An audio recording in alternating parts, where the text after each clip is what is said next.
I never knew until the first time I tried it that it could be so powerful. All 5 of my children were breastfed. It's healthy for them, and I don't think I would do anything other than breastfeed.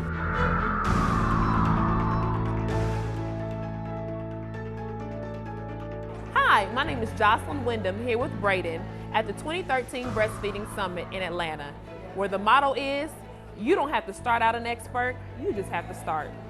The two-day breastfeeding conference is presented by ROSE, which stands for Reaching Our Sisters Everywhere. This is the second annual Breastfeeding Summit held in Atlanta, Georgia, and the theme this year is Organizing for Action, an African American breastfeeding campaign. ROSE's vision is to empower African American women to embrace breastfeeding as a cultural and social norm throughout the U.S.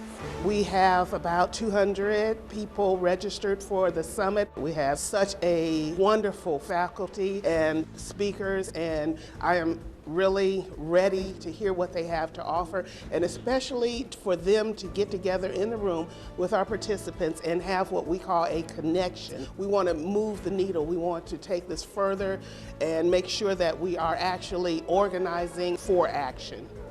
Well, I personally can't think of anything that's more important in terms of helping children, particularly vulnerable children, than giving them access, optimal access to the gift of mother's milk. We're very concerned about the disparities and the low breastfeeding rates among African American women, and so we are supporting efforts to change that reality and to improve breastfeeding rates among African American women as well as all women in this country. It is really critical that we have conferences like this to galvanize support in a community that's really been underserved for decades. We're changing the way we provide support in the hospital. There's certainly a lot more discussion in public about breastfeeding. It used to be that it was a scary word that you couldn't say in mixed company. We now have a federal law that all women need to be supported to have a time and a place to express their milk during the workday if they are still breastfeeding. Maybe when you're really working with a lot of the mothers you're working with, maybe what you're working with is bigger than just trying to get them to breastfeed. Maybe, in fact, you're trying to get them to accomplish what they deem as a difficult task, and it will be one of the first great accomplishments that they actually have in their lives. Breastfeeding acts as a canary in the coal mine, in my opinion. This is bigger than just what we see. As important as what we see about breastfeeding is, it is a statement about many other maternal-child outcomes. It's a statement about how well hospitals take care of women and their children. It is a statement about social and cultural norms, about sexism, racism, income differences. Breastfeeding is a canary in the coal mine. When we look at the statistics and we look at the fact that in our country women don't breastfeed, it says a lot. So the role of racism, and I know this makes us uncomfortable, but I think this is something that has to be spoken of when we deal with any issue dealing with African Americans. We talked about it being internalized, the lack of self-worth, the lack of confidence. You simply have to perceive it, believe it, and internalize it, and it becomes stress. What is the role of breastfeeding in reversing disparities? Breastfeeding itself reduces a woman's stress, increases the release of oxytocin, which calms and enables more breastfeeding, supports good mental health, so it reduces postpartum depression, protects mother and child against disease. I won't go into that because you're probably going to hear a lot of people talk about it, but we know that in a tangible way, everything from many GYN cancers, breast cancer in the mother can be protected, obesity in the mother can be decreased, same with the child around certain cancers and obesity. It increases the IQ of the child. If you're going into a stressful environment and you're going to live in a tough world where you may not have the same shakes, if you're going to be asked to be a rose that grows from concrete, the smarter you can possibly be from the outset, the better your life's going to be. So breastfeeding actually does, and a great Italian study as part of my dissertation, one of the studies I quoted in my dissertation, of that if you breastfeed for at least 9 months, they showed increased intelligence in the child. Strengthens the bond between the mother and child. So again, it goes back to support. The more bonded to the child the mother becomes, I theorize, the more the child itself becomes a support. Did you get that? What you do for one mom may change her life, you know, how she works with her children as far as breastfeeding. Her decision to breastfeed, she may have had 4 other children, and all of a sudden with this child, something you said may have impacted her on wanting to breastfeed this child. This is my very first conference to come here at Rose, and it's really exciting. You see people who look like you. You hear the stories that you hear as you go out and we do the training, and it also gives people hope. Health Connect One loves Rose. How do contraceptives affect milk supply? Combined hormonal contraceptives are those that have both estrogen and progesterone in them, and those, more than anything, are known to decrease milk supply, so they actually don't recommend using those until baby's at least 6 weeks old. The one that I usually recommend is the mini pill, which you can stop at your own leisure. And so in the U.S. then, African American women are more likely to die from their breast cancer than are European American women. At any age, African American women are more likely to die from their cancer. Now, a part of that certainly comes from access to care. But another part is related to the type of breast cancer that these women get. This ER negative and basal-like breast cancer that occurs earlier in life and is more aggressive. So we're studying breast milk because there are cells in breast milk, and the cells in breast milk give us clues about breast cancer risk. But even more importantly than that, we want to be able to tell her that how she can reverse that risk. Recently, the Avon Foundation for Women gave us funds to collect breast milk from 200 African American women, and that's what we're in the process of doing right now. Recently, HHS launched a campaign called It's Only Natural Mother's Love, Mother's Milk, to address the barriers that African American mothers face, especially targeted to certain states in the South that have low rates, especially low rates, that include Alabama, Mississippi, and Louisiana. I work for the WIC program for pregnant women, infant children. We give supplemental food, and one of the things we give is baby formula. But we would like to give less baby formula and teach people how to breastfeed. There are some cultural, what we call cultural amplifiers. A mother might put herself last behind the needs of the family or the wishes of the mother-in-law or the father. So when you're working with an API mom, it's really important to really talk to the whole family. A lot of people in our countries breastfeed. It's the normal thing to do over there. But we come over here and there are many factors, working, hospitals, it's just the language barrier, a lot of different stuff that make us lose that culture, and we start adopting the formula culture. When we talk about safe sleep, we're talking about SIDS indirectly. And you'll notice that death from sudden infant death syndrome begin to drop substantially. The little green line is telling you how much people were putting the babies on their back to sleep. This campaign came out of Australia, New Zealand, and they said, don't use soft surfaces, place the baby back to sleep, and breastfeed your baby. By the time it got here, there was no breastfeeding on that. There was no comment whatsoever about breastfeeding. What are your recommendations for a mother who wants to room share and doesn't have a separate surface or bed? Does she have a drawer in her room? I assume. Yeah, because if she has a dresser in her room, take the drawer out, dump all the clothes out, put a little liner in it, and she's got a separate surface. Physicians, clinicians are giving the message that we should not put our babies in the bed with us. And it's a challenge for breastfeeding families to follow that rule, because all of us who breastfed, including me, have fallen asleep with the baby in the bed. Try not to sleep with a baby that's less than 2 months old. Stretch it out, stretch it out, stretch it out. Raise those hands above your head, stretching out the upper part of your body, and bring that body back to the front. Your right and my left. Let's reach it up. Oh yeah, reach it up. It's very important for women while they're pregnant or while they're lactating to carve out a little time for themselves. We recommend for women to continue their routine exercise as long as it's not anything that's going to throw off their balance, because pregnancy does shift their center of gravity. And we recommend that they keep their heart rates less than 140 beats per minute. But if they've been exercising before, we recommend that they continue. If they haven't, they can start walking.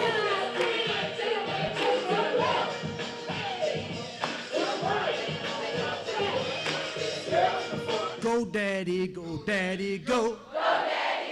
I think the road panel, which is reaching our brothers everywhere, was essential to success in this conference. So we reach the men through the wife. So when we get them, we want to know where they are in terms of attitude. How do they consider breastfeeding? Is something they say yucky, or someday they say, this is my area, that's not for my baby. So I tell them the area is big enough for both of you, so don't worry about it. So we can empower them. How do you empower them? You have to know who they are. When you see a person, you don't look at the person, you look at the family behind, and you look at the community behind. Because there's many things, the decision they take, that come from the community. Now, I want you to really listen to this part. This is 2 Chainz, Feds watching. Go look it up on Google. I looked it up myself and I listened to it and I couldn't believe it. It's that category 5 when I walk up in the strip club, you a B, you a hoe. That's just my philosophy. We want to encourage our men to be a part and teach them to be great fathers to their children. We want them to teach about breastfeeding, but we must come to a point of respect. It is very essential for other young men to understand the importance of the decisions that we make in life. We believe that this is a special cause, bringing people together to network and to learn about other things and also try to implement them in our own state. The strength of Rose is that it recognizes that for African American women to respond to the messages that are being delivered, they need to be delivered by people who look like them. I work in Detroit, and Detroit is a majority black city, so I've always had a passion for working and supporting our youth and our community. I just had a mom on Monday that I actually went to her house, and me being a CLC, of course, I'm off on my own now and have my own business. We would like to get paid, but sometimes we don't get paid. This mom had a baby, 5 pounds and 2 ounces, and she had a C-section. The baby was full term, but the baby had been given a bottle, of course, in the hospital. So the baby was 4 days old and a little nipple confused. And she asked me, she actually begged me to come out. So I went to her house on Monday, and she said that she did not have any money, so I was like, no problem, I'll be there. Helped her for about almost 2 hours. I said, I understand, you just had a baby. She said, no, you're gonna take one of these rotisserie chickens and some flowers out my garden. I took that chicken. I have one of these, and I have African American breast. This one is a little more medical. It's huge, it's brown, you can peel it back, and here's a diagram of a boob under here. I also learned from a woman who has a breastfeeding support group in Oregon to get these little Elmos, because these hand puppets, their mouths open like this and with your hand, and I'm able to show how I want the moms to latch, and I can do it really tight and say, you want the baby to hang off? No, you don't want the baby to hang off your nipple. You want to open wide latch, I can show. And then with that, I don't have to have different colored babies. I have an Elmo and I have a Cookie Monster down here. You got everybody telling you you could do it, but when you get home, that's when reality hits and you realize you're by yourself, you're scared, and this baby is looking at you, depending on you for everything. My husband was jealous that I breastfed the baby all day and he couldn't feed her. That's why we call it real talk, because it's not, you're not gonna get textbook. You're gonna get the moms that sit down and say, I don't wanna do it, or my husband don't want me to do this because he wants me to himself. And I was pregnant for all this time, and now he wants the breast for him.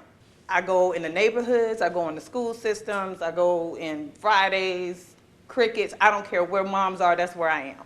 The social media played a huge role in what happened here. In fact, it was a part of our entire program book. If you open the program book, you found tips on how to do a Twitter party, on how to use hashtags. Some of the speakers had their Twitter handles listed a part of their bios, and we had tweets that we've seen that use the BLKBFing hashtag. And what's really interesting is that the Twitter party that came about last night happened because Ebony Magazine last week they did a chat and they mentioned breastfeeding. And I was like, oh my gosh, finally one of like these major Black publications is talking about breastfeeding, and it's not just about controversy. And so I asked them, you know, we have a Twitter chat coming on next week. Will you co-host with us to help us bridge to your audience as well? And I fully expected them to ignore little old me. But they didn't. They were like, we love you. We love Moms Rising. Let's do it. So Ebony Magazine co-hosted our chat last night along with Breastfeeding Rose and along with the United States Breastfeeding Committee. I'm the founder of Cofective.com, and the goal of our website is to serve as a platform that really connects moms to the resources in her community. There were 3 phases to my study. I interviewed first 4 key informants who were African American women who also assisted African American women with breastfeeding. So I interviewed 2 lactation consultants who were African American and 2 breastfeeding peer counselors who were African American. I started those interviews by asking them, tell me about your experience in helping African American women with breastfeeding. And snowball sampling occurred, which is fantastic. You know that you've reached somebody when they look at you and say, you just got to talk to so-and-so. Let me link you up with this person. Let me link you up with that person. So some of the best connections that I made were through my actual participants, which was great, which was kind of reaffirming to me because I thought, okay, she's not going to refer me on to her friend to interview if this wasn't a positive experience. I'm going to spend more time talking to you about what is positive deviance, because you're probably like, positive deviance? When I hear the word deviance, I don't think of anything positive. So we're going to change that way of how you think about deviance this morning. So only about 59% of Black mothers are breastfeeding. How many of you have heard of the It's Only Natural campaign that recently started with the Office of Women's Health? So same statistic, more than half. So it's like, yes, more than half, not only. Why? Because it makes babies healthy and strong and builds a feeling of love. So again, people, and that's kind of why I like qualitative research too, because sometimes with statistics, depending on your political agenda, who's funding you, you present things one way, because something could be 99%, you say, well, not everyone does it. The name of our program is the Bosom Buddy Program, and it's open to any mom. So what we say is, what we're going to do is we're going to give you a bosom buddy for 6 weeks. And this person is going to work with you from the time you get home from the hospital for 6 weeks. And if you can make it for 6 weeks, then you pretty much got it going.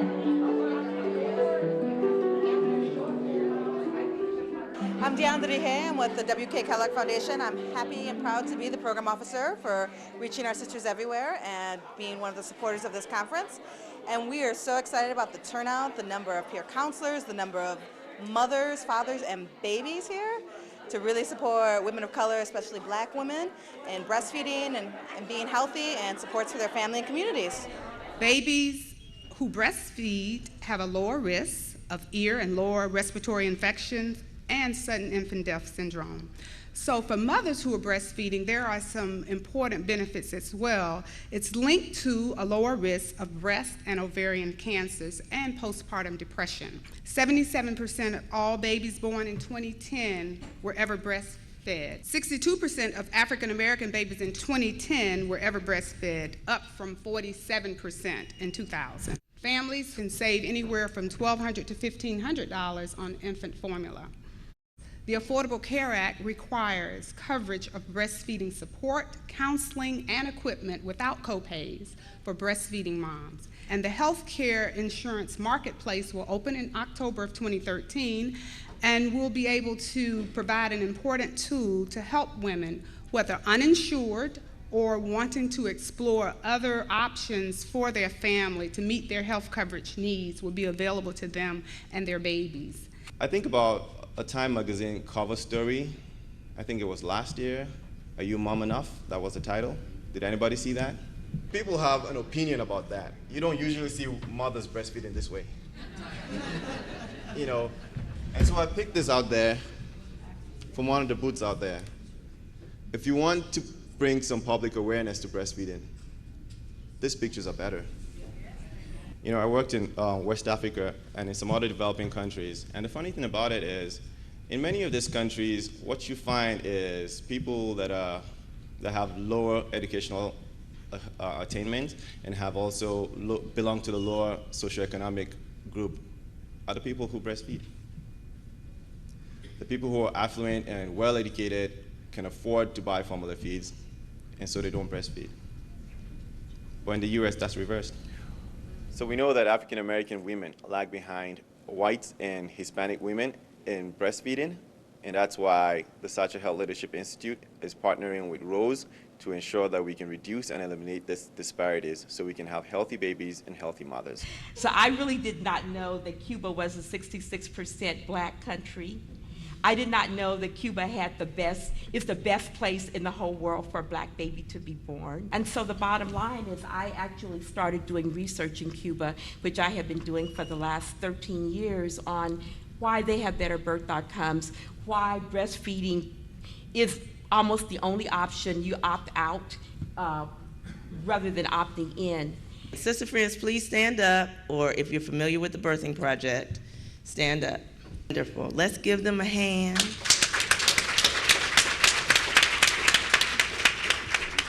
Now, I am a sister friend who became a member of the Underground Railroad 18 years ago. I still have my stone. When we do our sister friend training, it's before our sister friends are actually connected to the woman who's going to be their little sister in the Birthing Project.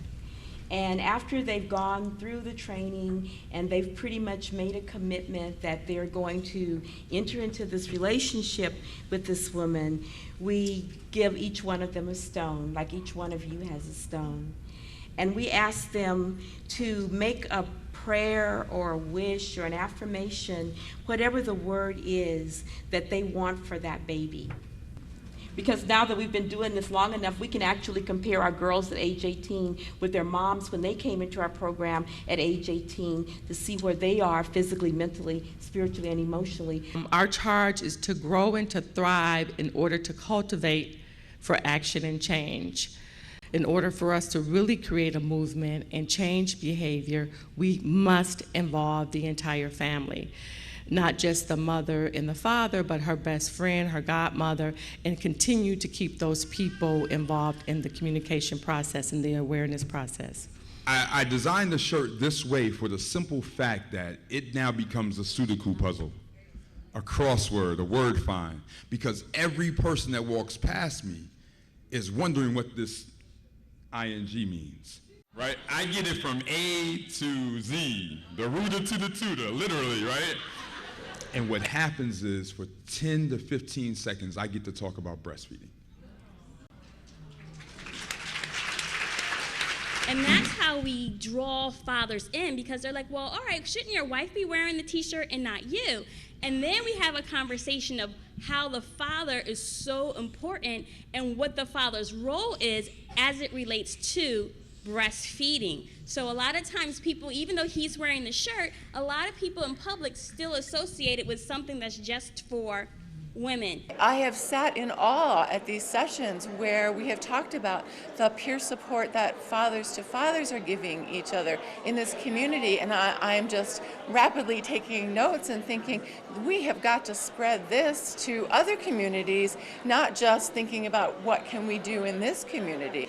So many people coming together from so many places around the United States and so many cultures here, moms and dads and people from all professions of life. And I think there's a common theme that's emerging, that we're in this together, and there's a lot we can do together whenever we really keep our focus on what's most important, the families, and providing the support that they're going to need. So we've been working really hard in the USBC over the last couple of years, really focusing on lowering barriers in the African American community and really breaking down those barriers to equity. You didn't see me come in this room with half of my body up in here, then you all really would have been looking all crazy, wondering what was going on. But my point is that I need all of me to do all what I need to do. I need me, I need you and you, so we all make a whole body. That's my faith. I only can talk about where I am. I only can talk about how I'm made up, because our main focus are our moms and our dads. Well, y'all don't have to say me, I'll just say amen for myself, okay? And so the thing is that we as a team, we can do more for them than we can do apart. perhaps in the faith community, that all do not have the scientific knowledge of understanding how critical breastfeeding is. So now, the other thing is not having a drum major. Let me take this, shawl, because I feel my help coming. So not having a drum major, okay? Because in everything in the faith, we understand that when things move, things happen. You had a leader. Someone would just take that baton and just move forward. You didn't ever see a parade without somebody leading it, right? The band, somebody leading it. We need a drum major. And I just want you to know, I plan to be one of those. How about I am one of those? Okay. I love giving this out to especially my young African American moms, because this particular version of it, everybody in it is chocolate. I mean, it's just a beautiful thing to just flip through a magazine and see that everybody in there is a woman of color and a baby of color. And this represents the status of the Baby Friendly Hospital Initiative in the United States. So we currently have 166 designated hospitals, and more importantly, 603 hospitals working towards designation. So the big question at the end of our go-around is, why haven't more hospitals stepped up to the plate, and why don't more hospitals know about the initiative? When the initiative rolled out internationally with the World Health Organization in 1991, I think we weren't quite ready in this country to embrace the amount of change that was necessary, and I think the initiative just wasn't able to take off with any kind of a robust flair that got the attention necessary. I think there's been a tremendous amount of work by my colleagues here, as well as other colleagues in the audience, to bolster the evidence in support of breastfeeding, as well as bolster the evidence in support of the 10 steps and the role that they play in supporting breastfeeding and helping breastfeeding get off to a good start, that has now helped the initiative take on the importance in this country that it now has. So I think it just needed a little bit of time from its initial rollout internationally to its current state. Here's the breastfeeding wreath at Anniston, okay? This is really the crux of the whole thing. 1995, 25% of mothers initiate, ever. Baby ever touches the breast, 25%. They worked on Baby Friendly for about 7 years. And that last one is the first half of 2013, which is 93% initiation rate. The importance of the Baby Friendly hospitals, also those women who deliver there, also modeled to women who deliver other places. And this is a little example of what happens when you see baby breastfeeding regularly and it becomes your norm. You grow up with it. This is a quote that I got from Surgeon General Regina that said, "One of the most highly effective preventive measures a mother can take to protect the health of her infant and herself is to breastfeed." So I have that like everywhere now in our office, because I'm like, look, everybody, it starts from the top. These are just a few of the cultural disparities that we've all heard about already in the conferences. You know, the lack of support from dad, single moms, the inconveniences to mothers' daily routines. I hear that all the time. It's like, well, look, I've got to go to work, and I've got 2 other babies, and how am I supposed to do this? And it's always empowering for them to see that, okay, well, I've done it. So you need to know who your audience is, and to be able to give them that information. So educating our young African-American mothers on the myths that are out there. Here's so many of them, toughening up your nipples. And one lection earlier today, I heard about that old wives' tale. You hear them saying that my breasts are too small, or just, you know, can I eat certain things because I've heard that it's gonna make me do this or do that. So we like to just give them the correct information so they can make a better informed decision for themselves and their baby. Knowing where we come from and that we are the mothers of the world. Dr. Young, I think yesterday, kind of spoke on that, of how as African-American women, you know, we were breastfeeding. We breastfed our master kids. We breastfed, you know, we wet nursed. We've been doing it from day one. We've just kind of lost the trend, and so we need to kind of pick it back up. They need to know. Everyone's afraid to say that formula is bad for their babies, and not necessarily that it's bad. They have to remember that it's just that. It's a formula. So it means that somebody, some genius somewhere figured out what is it that our human babies need to grow and develop for the first year of life. They figured it out. This is what it needs to do. This is what they need. They bottled it up, and they sell it. Well, my baby might not need everything that's in there. My baby might not need all that iron. And my milk is formally made for my baby. Having icons like this knowing that Michael Jordan was breastfed till he was 3, seeing Beyonce and Baby Blue Ivy breastfeeding, especially for our younger generation, they like to see that, oh, okay, it's cool. Like she said, oh, I can do that. If she can do it, I can do it. And y'all know she has a busy life. All of us need to look at who is sitting at our table. There are many things that create diversity, but I think it's very important to have those voices. It helps to illuminate historical, social, political, cultural, environmental context that influences why women do and do not breastfeed. And the solutions carry greater relevancy, acceptability, and sustainability. Honestly, African American physicians still only make up 3% of the physician workforce. And so from there, we started an organization called the Artemis Medical Society. Disney chose to, for the very first time, do something for Black History Month. I want you to meet Dr. Maven. Thanks, Doc. I wanted to be a doctor since I was 4 years old, when my mother bought me a toy doctor's tip. I know many of you who have come from far and wide. You are, again, full of relationship building and contacts, and are looking forward to enjoying continuing relationships over time.